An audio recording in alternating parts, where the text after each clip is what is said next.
Il ne faut pas avoir peur. Bonsoir à tous, vous êtes sur Géopolitique Profonde, la chaîne qui est là pour remplacer les médias subventionnés. On va parler de l'arnaque du climat, comme évidemment Apolline de Malherbe n'osera jamais le faire. Pour elle, il y a un réchauffement climatique dû à l'être humain. Évidemment que nous, n'étant pas pris en main par ces mondialistes, n'étant pas sous la coupe d'actionnaires du World Economic Forum, on n'en pense pas moins du tout. Et donc du coup, nous sommes libres de dire ce que nous voulons et d'inviter qui nous voulons. C'est pour ça qu'on reçoit aujourd'hui Jean-Michel Jacquemin Raffestin, que vous connaissez tous, que vous aimez tous. Il a écrit sur le Covid, il a écrit sur Tchernobyl. C'est un journaliste excessivement polyvalent. Justement, après le Covid, il fallait tout taper sur le climat. Comme vu que je suis spécialiste dans les mensonges d'État, je suis passionné par les mensonges d'État et malheureusement par la crédulité des peuples. Donc oui, je suis pas prêt de prendre ma retraite. Là, il y a encore beaucoup à faire. Il y a de quoi faire. Donc on va en discuter avec lui, avec nos amis autour de la table. Mais avant ça, n'oubliez pas, adhérez au club Géopolitique Profonde. Les trois Laurent. Ils sont ce mois-ci Laurent Arthur Duplessis, Laurent Michelon, Laurent Ozon et bien entendu le maître du Logos, Alain Soral aussi. Vous cliquez sur le lien ci-dessous, 7 jours d'essai gratuit, puis n'oubliez pas, nous sommes devenus éditeurs aussi à Géopolitique Profonde. Laurent Ozon, les néoconservateurs, une élite impériale. Déjà plus de 1000 exemplaires l'espace de 10 jours vendus. C'est pas mal, merci. Mais je sais qu'on peut faire beaucoup mieux, donc arrivons sur les 2000 exemplaires. Je suis très content de te recevoir. En plus, t'es quand même, comme tu habites loin, donc tu es quand même assez rare, donc ça me fait très plaisir de t'avoir isti en plateau. C'est un plaisir pour moi aussi. D'ailleurs là, tu t'es fait une nouvelle petite coupe de beau gosse. Hein. Oui. Hein, franchement, faut le dire, beau gosse là. T'as toujours, hein, mais là, encore plus. Hein. Ça change. Hein, c'est quoi, c'est le soleil de la Réunion? Ça change avec l'année dernière. Non, fallait assumer son âge, c'est tout simplement. Comment ça, ton âge? Eh ben oui, écoute, j'allais pas continuer à faire des couleurs, j'ai 72 ans, je suis grand-père, je suis grand-père et arrière-grand-père. Pas 72 ans, arrête tes conneries. À 72 ans? Oui. Non, je crois que t'étais de la même génération, toi et moi. Mais non, j'ai été grand-père à 36 ans et je suis arrière-grand-père, je crois que le premier, il a 12 ans déjà. Donc, faut déménager à la Réunion, les amis, hein. C'est là où on reste jeune et beau. Voilà. Comme dans votre ami. D'ailleurs, justement, pourquoi ce livre? Tiens. Parce qu'il y en a déjà plein. Sur le climat. Pourquoi ce livre? Tout simplement parce que j'en ai un petit peu assez qu'on nous prédise l'avenir et qu'on oublie de nous parler du passé. Donc tu as pu voir, le premier chapitre du livre, c'est tout simplement le passé, parce qu'il y a quand même déjà eu 5 extinctions sur notre Terre, mère, Gaïa, qui a quand même plus de 4 milliards 500 millions d'années d'existence. Et donc, elle a vécu à une époque où il n'y avait pas d'hommes, avec un CO2 qui était 20 fois plus important. Et depuis, il y a des glaciations, des aires glaciaires, des airs, ça se réchauffe. Alors c'est vrai que le climat se réchauffe. D'abord, il faut demander, comme Yann Palmer le demande, depuis quand? Ça se réchauffe depuis 1850, 1870. Alors c'est vrai que c'est le début de l'ère industrielle, mais c'est aussi la fin d'une mini-ère glaciaire. Parce que je rappelle que sous Louis XIV, à Versailles, les seaux d'eau gelaient. Quand même, hein, voilà. Et puis si on va aller plus loin, en 1132 par exemple, la Seine et le Rhin étaient à sec. Pareil pour les étés 1304-1305. Voilà, donc c'est pas d'aujourd'hui. Voilà. Et puis par exemple, si on remonte à moins 28 000 ans, il y a eu 9 étapes chaudes, 9 glaciations en Europe, où on est passé de la toundra aux forêts de chêne, de la toundra aux forêts de chêne, 9 fois, tu vois. Donc, c'est pas nouveau du tout. Comment on explique ces phénomènes? Déjà, tu as des géopolitologues comme Ian Clark, qui, en Antarctique, travaillent sur des carottes, on appelle ça les carottes de Rosten, c'est-à-dire qu'il peut descendre à 2600 mètres et tirer une carotte de glace, et qui peut analyser, et il remonte sur 460 000 ans en faisant ça. Et il peut, comme ça, calculer le CO2 qu'il y a eu depuis cette époque-là. C'est comme ça qu'on sait qu'il y a des époques où il y avait 20 fois plus de CO2 qu'aujourd'hui, alors qu'aujourd'hui quand même, on fait quand même venir des marchandises de l'autre côté de la planète, alors qu'on pourrait les avoir chez nous. Par exemple, quand on importe de la viande d'Australie ou d'Argentine, au lieu de faire du mal à nos agriculteurs, on pourrait tout simplement le faire chez nous.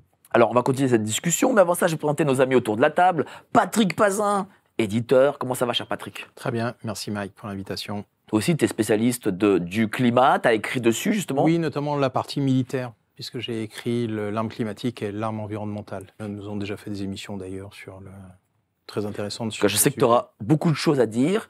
Et à ta droite, Laurence Vacky, escrologue. Non, tu luttes contre l'escrologie. Ah bah oui, oui, oui. En plus, franchement, cette histoire de CO2, c'est assez...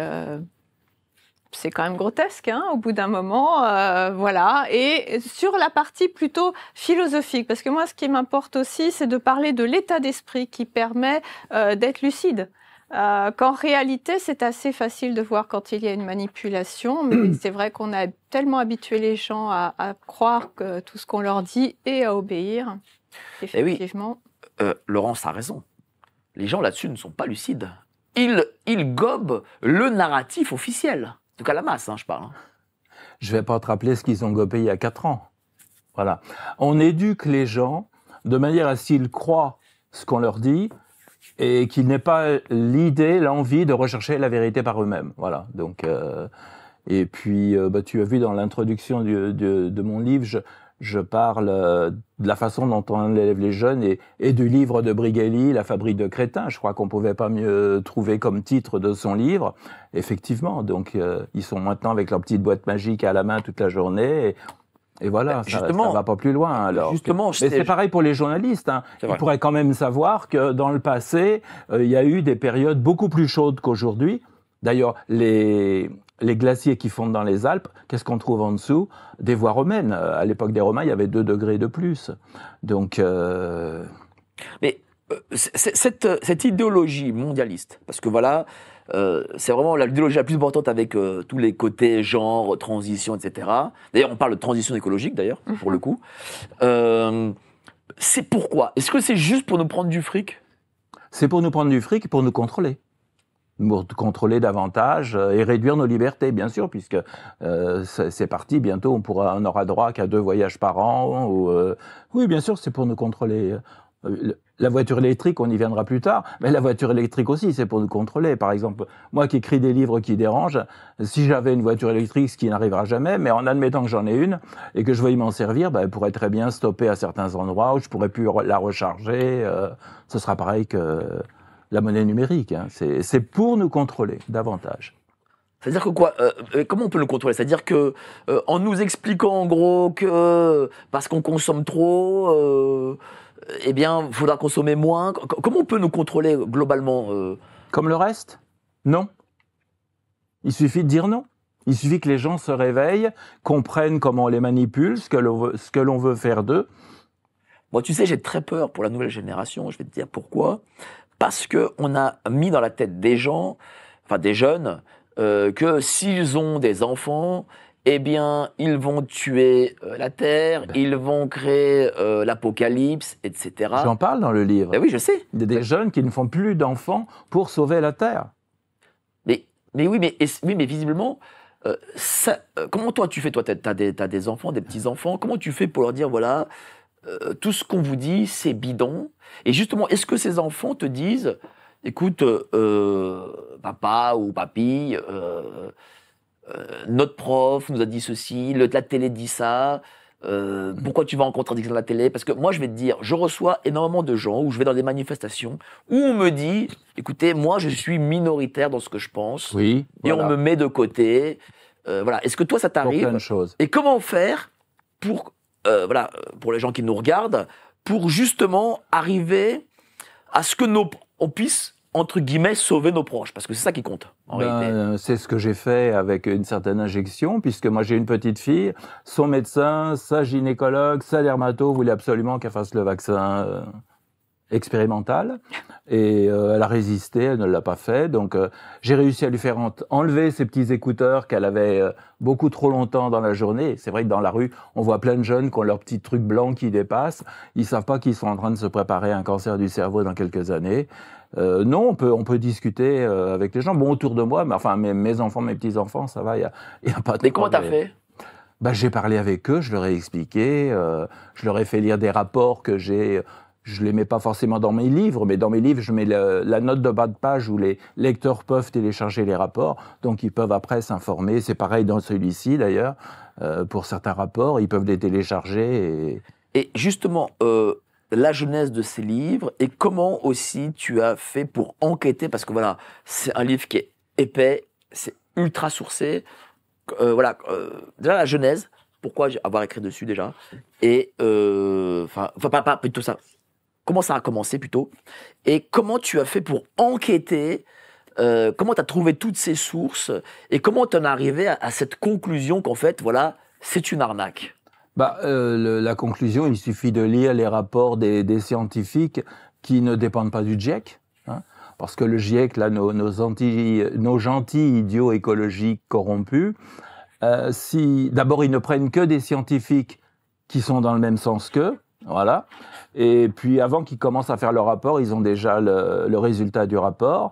Et si le rapport ne convient pas, le GIEC n'a aucune gêne à modifier le rapport pour arriver à la finalité qu'il souhaite.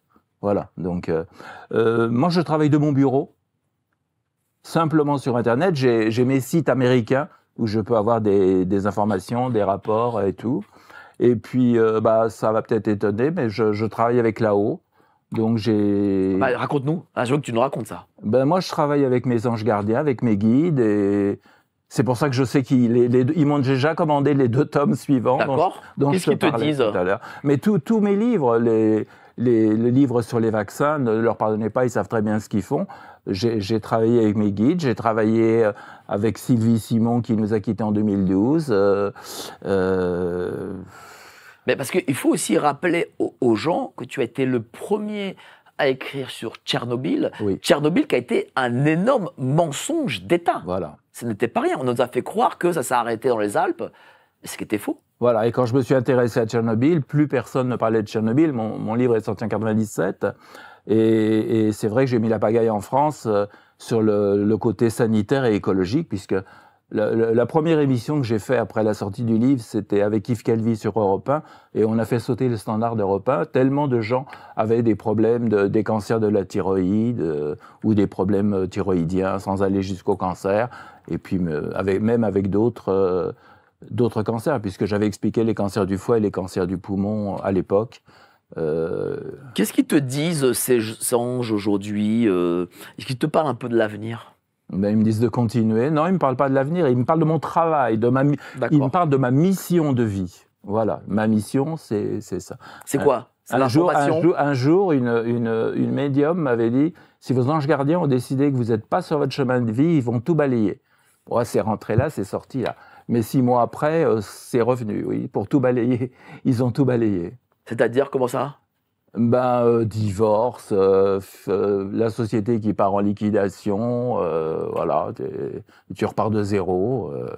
Et donc, tu as rebondi à la suite de ça? Voilà. Comment on rebondit? Mais beaucoup de gens rebondissent, je veux dire, je vais pas dire de nom, mais je connais des gens qui ont des missions comme moi, et il a fallu qu'ils tombent très bas pour rebondir.